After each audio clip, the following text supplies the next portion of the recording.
আসসালামু আলাইকুম। বিলাস খামারের পক্ষ থেকে সবাইকে জানাই আন্তরিক শুভেচ্ছা অভিনন্দন। সবাই অলরেডি জেনে গেছেন, আজকে থেকে আমি ওদের ভুট্টা ফার্মেন্টেশন খাওয়ানো শুরু করে দিছি।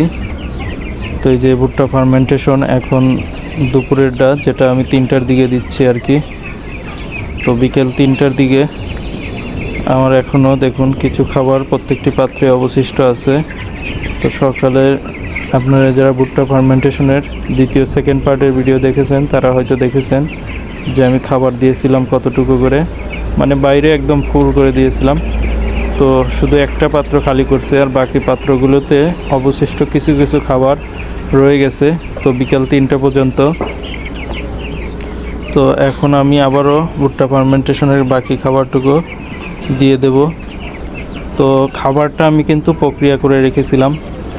আমার একটা বলের ভিতরে অনেক পানি দিয়ে আর একটা বালতির ভিতরে ওই ফার্মেন্টেশনের খাবারটা আমি ফিডের সাথে মিশ্রণ করে, প্রোবায়োটিক না দিয়ে শুধু ফিডের সাথে ফার্মেন্টেড প্লাস ফিড মিশিয়ে আমি ওই বালতিটা একটা বলের ভিতরে চুবিয়ে রেখেছিলাম।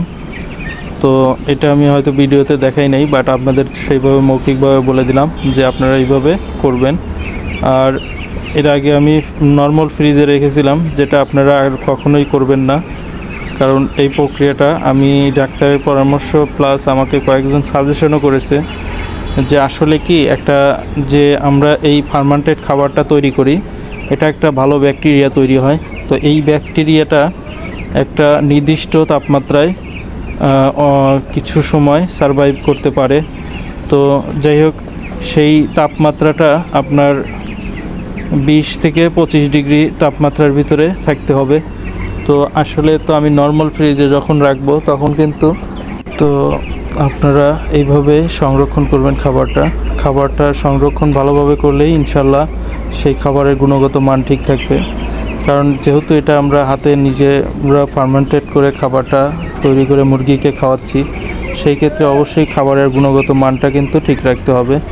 কারণ এতে করে গুণগত মানটা কোনো রকম একটু প্রবলেম হলে কিন্তু আপনার মুরগি কিন্তু যে কোনো একটা রোগে আক্রান্ত হয়ে যেতে পারে। তো মাশাআল্লাহ আমি সকাল থেকে খাওয়াইলাম, কিছুটুক তো খাইছে। আজকে না হলেও কালকে থেকে ইনশাল্লাহ ওরা খাবারটা মানে অভ্যাসে পরিণত হবে। এই যে দেখুন, আমি বিকেলে যে খাবার দিচ্ছি সকালের তুলনায় কিন্তু অনেকটা খাবারের দিকে আগ্রহ বেড়ে গেছে। তো আমি ওজন করে দেখব যে আজকে পর্যন্ত আমার ফিডে কতটুকু ওজন হয়েছে, এবং ইনশাল্লাহ কালকে থেকে আমার ফার্মেন্টেডের খাবারের গুণে কতটুকু করে ওজন বৃদ্ধি পায় সেটা আমি কিন্তু জানতে পারবো। তো আমি মুরগিগুলোকে ওজন করব। বিশেষ করে যে 2টা মুরগি আমি দাগ দিয়ে রেখেছি ওই 2টা মুরগিকে আমি ওজন করব প্রথমে, তারপরে আর একটা মুরগি আমি ওজন করব। তো আজকে আমি একটা অ্যাভারেজ, প্রতিদিন তো বড় সাইজের মুরগি করি, তো আজকে আমি যে 2টা দাগ দেওয়া আছে সেই 2টা ওজন করার পরে একটা অ্যাভারেজ মুরগি, যেটা ওজন করলে আমি বুঝতে পারবো যে খামারে এই সাইজের মুরগি বেশি।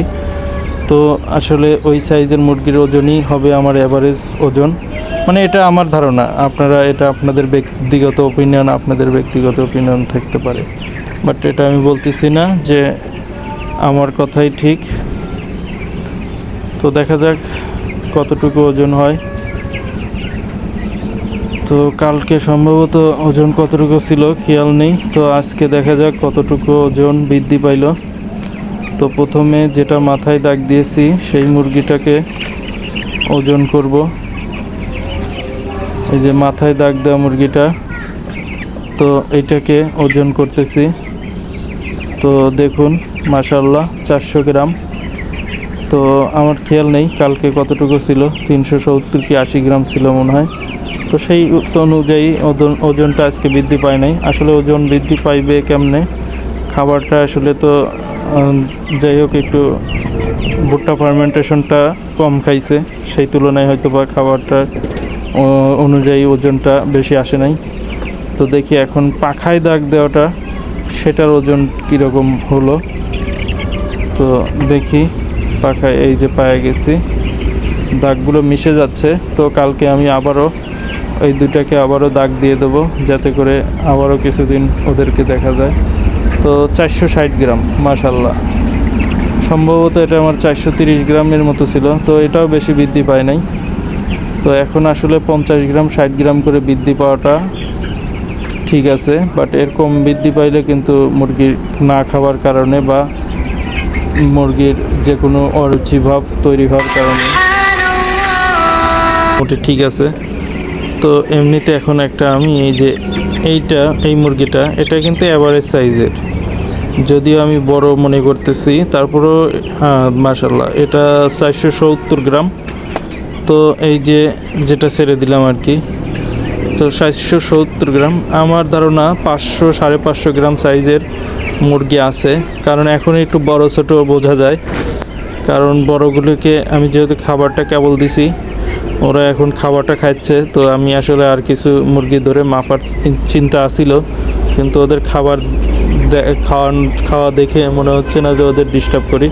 তো ইনশাল্লাহ কালকে আমি যেহেতু আবারও ভিডিও করব এবং কালকে জায়গাটা বড় করে দেব চিন্তা ভাবনা আছে, তো তখন আপনাদেরকে আবারও আমি ওজন করে দেখাবো ইনশাল্লাহ।